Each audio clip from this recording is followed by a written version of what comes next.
Donc, je continue à vous encourager à poser vos excellentes questions sur les différentes vidéos de la chaîne YouTube et on commence avec une première qui est très intéressante. C'est concernant les semelles. Que pensez-vous des recommandations faites en course à pied par la clinique du coureur? Un retour à la course minimaliste, voire pieds nus pour retrouver ce contact avec le sol, améliorer la proprioception et induire une adaptation physiologique naturelle. Autrement dit, enlever toute interférence entre le pied et le contact au sol pour une adaptation naturelle.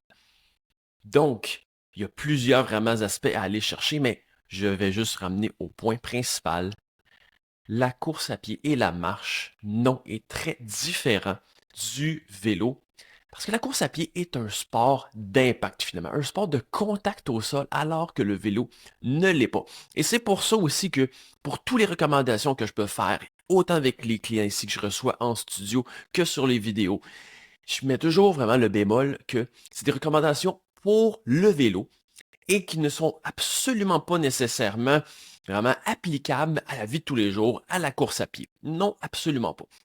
Parce que non, si on prend un peu la différence, oui, en vélo, on veut aller vraiment chercher un maximum de support, d'aller vraiment remplir tous les espaces plus vides d'une forme de pied naturel.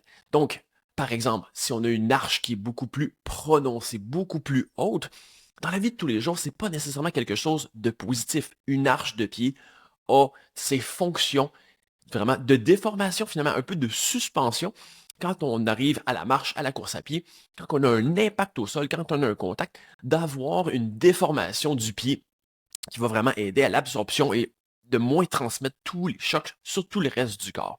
Donc, définitivement, c'est pour ça que quand on parle de quelqu'un qui aurait un pied plat, c'est absolument pas quelque chose de positif parce que souvent, quelqu'un avec un pied plat qui va se mettre à la course à pied, ça va être très dur sur le corps par manque finalement d'absorption des impacts au sol.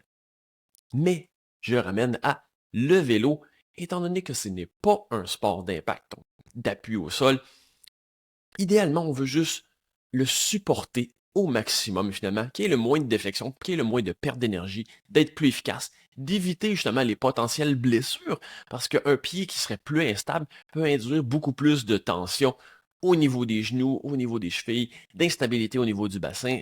Donc, et je fais souvent là aussi la comparaison, c'est-à-dire que non, les corrections qu'on va faire en vélo lors d'un positionnement ne vont pas être similaires à ce qu'on va faire en course à pied, mais davantage similaires à ce qu'on peut faire en ski alpin, par exemple. Donc, quiconque aurait eu ce qu'on appelle du boot fitting va souvent avoir justement été un peu dans le même principe, c'est-à-dire de prendre vraiment de remplacer la semelle par quelque chose qui soit moulé à la forme naturelle du pied, souvent mais non chargé, parce que c'est un peu la même chose.